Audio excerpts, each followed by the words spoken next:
choosing to love myself more, to treat myself better, has improved my life in every way, including my menopause symptoms. I really have discovered that really working on myself in these ways has made the outward me, which includes my menopause symptoms as part of my outward me, and how I perceive myself, how I behave, how I act, the choices that I make, the awareness that I live in. These are all choices. Hello and welcome to the Menopause Mindshift Self-Love podcast. I am your host, Lisa R. Triggs, aka the Menopause Queen.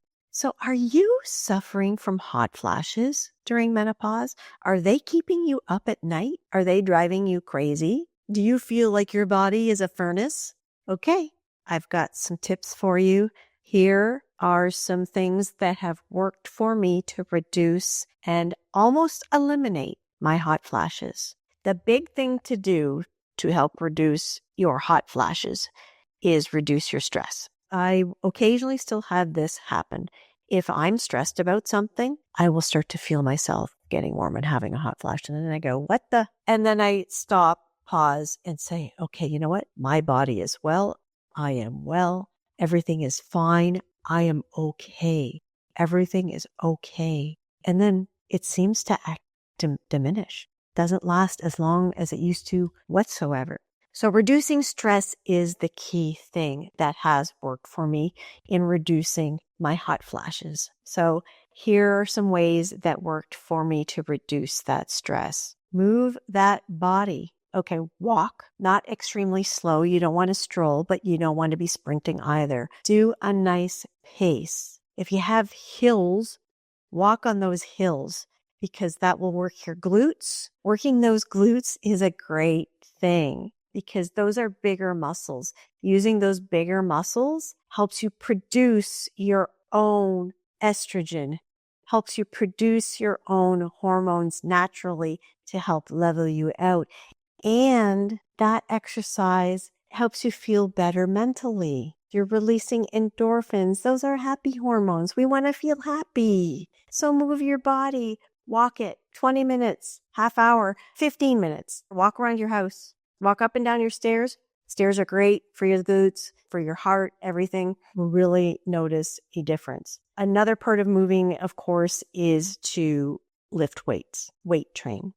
Various people say various things about how much weight you should be lifting. There are some that say lift as much as you can, lift as heavy as you can. But downside to that is if you lift weights that are too heavy, you can actually cause prolapse. What has worked for me is to work myself up. So I started with something comfortable between 10 and 15 pounds. And for me, I wanted to also get rid of some of my side boob here. So I lifted up from the bottom, bring it up. Because again, I want to work that muscle a little bit more. But the point is that start with something that's comfortable for you. And the reason I say that is that you don't want to hurt yourself. You don't want to pull a muscle if you're just starting out on this. You don't want to strain yourself or hurt yourself right off the bat. You got to be knowing what you're doing. Even enlist a trainer, but be careful on the trainer. Not every trainer knows how to train a woman in menopause. One woman that I recommend here in Canada, but she does it virtually. Her name is Karen Kelly. She calls herself Wellness for Women Over 50 or something like that. She specializes in working with women over 50 and menopausal women in helping them live a balanced life and a healthy life during this time. Secondly is feed it good things. If you're going to work out and then just eat junk food afterwards, you're defeating the purpose. And I really know from my own experience that can be difficult. I had such severe sugar cravings. But when I started the weight training and moving it properly, when I started producing those hormones more naturally, it helped level off my blood sugar. So that made it easier for me to be able to treat my body better, to be able to feed it better. And I'm not saying omit carbs. You don't have to do that. You don't have to omit carbs. You just have to make sure you're eating the right ones in the proper quantity. And I'm not saying don't ever have a snack or don't ever have a piece of cake. I'm not saying that either. But be smart about it and treat your body well. Your body is a machine. Feed it good things. And I gotta say this. We can't expect, well, I would love to be able to expect. It just doesn't happen this way that as we get older, that our bodies are the same as when we were 25. We can't expect to be able to eat the same as we did when we were 25 as we get older because our metabolism slows down and we start going through these hormonal changes. So our body just doesn't react the same to McDonald's as it did when we were younger. So don't expect that you don't have to change things, or reverse that. Expect that you're going to have to change a few things and take better care of yourself. So listen to those sleep meditations. The positive stimuli on the brain before you go to bed works wonders, can help you sleep better, reduce stress, reduce hot flashes. Okay? Circle. Things are connected. One thing connects to the other. Along with those sleep meditations, affirm yourself, tell yourself, repeat, write it down, repeat in your head. During the day even, if you start to get a hot flash, you start saying to yourself, I am so very grateful for perfect hormone balance. My body is well. My hormones are functioning perfectly well. My hormones are in perfect balance. My body is in perfect balance. Say it, repeat it, mean it. Go about your days telling yourself how much you love yourself.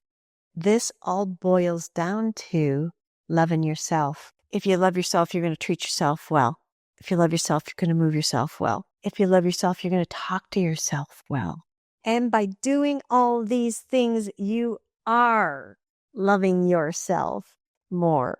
And that was the big thing that I really figured out. That was the big thing that made such a difference. When that light bulb went off, when I clued in to all of that, oh my God, if I'm feeling shitty about myself, my world is shitty. My relationships are shitty. All that. When I turned that around and started saying, you know what? Yeah, I'm a good person. I'm a nice person. I'm a beautiful person. I have a guy who loves me for who I am and has loved me for 37 years. He has been by my side through all of this, and I have been by his side through his troubles as well. So we have been there for each other to work through these things. Has it always been easy? Hell no. It's a choice we make to work on it. It's a choice we say together.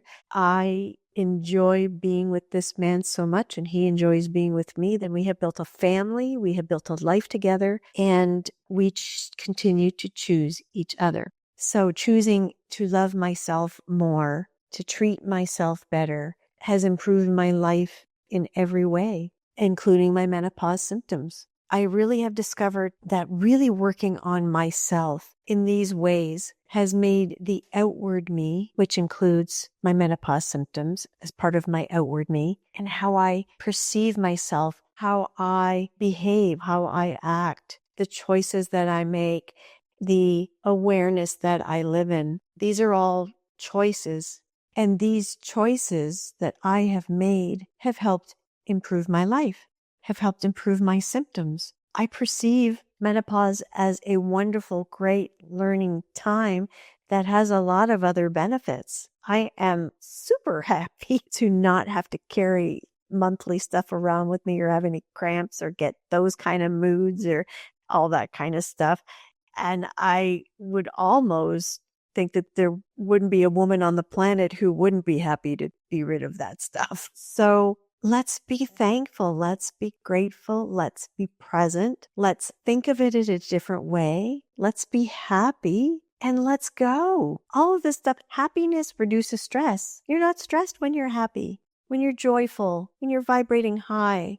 And when you're doing that, you're going to see fewer symptoms. If you're in a good space, if you're vibrating right, if you're happy, you're not going to get as many hot flashes, and they might not be as intense. And you will know how to deal with them when they do come up, because you are in a positive headspace, because you are in a good headspace, because you are in a loving headspace.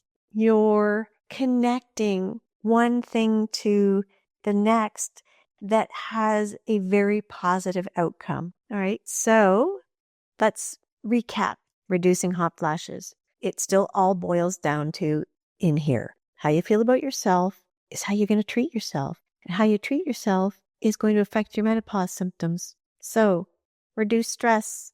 First thing, move that body, feed it well, listen to music, do affirmations, tell yourself that your body is well, tell yourself that your hormones are well, write it down. My body is in perfect balance. My hormones are in perfect balance.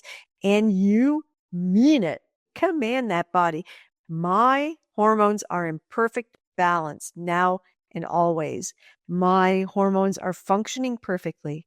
So thank you so much for joining me for this episode of the Menopause Mindshift Self-Love podcast. I'm so grateful that you joined me, whoever is listening. And I really hope that there is at least one takeaway here that you can resonate with, relate with, that makes sense for you, that you get from this to help you improve your menopause life. And it's all about self-love, baby. It's all about self-love. So thank you so much. And remember, self-love first. Bye for now.